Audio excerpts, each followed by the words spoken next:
नमस्कार. या क्षणाची सर्वात मोठी बातमी. देशातील कोट्यवधी शेतकरी सध्या प्रधानमंत्री किसान सन्मान निधी योजनेतील पुढील हप्त्याची वाट पाहत आहेत.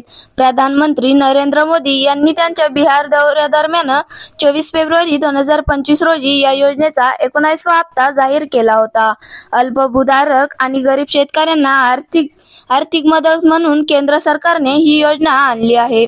यात पात्र शेतकऱ्यांना दरवर्षी 6,000 रुपयांची आर्थिक मदत होते.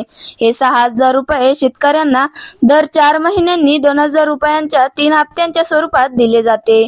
19वा हप्ता मिळाल्यानंतर आता देशभरातील शेतकरी 20व्या हप्त्याची आतुरतेने वाट पाहत आहेत.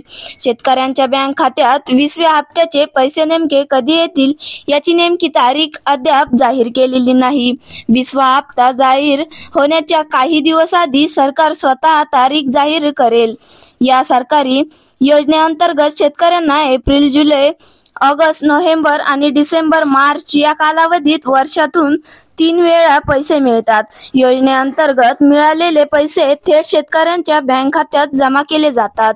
पीएम किसान योजनेअंतर्गत लाभ मिळवण्यासाठी नोंदणीकृत शेतकऱ्यांना OTP आधारित eKYC करणे अनिवार्य आहे. पंतप्रधान नरेंद्र मोदी यांच्या नेतृत्वाखाली केंद्र सरकारने फेब्रुवारी 2019 मध्ये प्रधानमंत्री किसान सन्मान निधी योजना सुरू केली होती.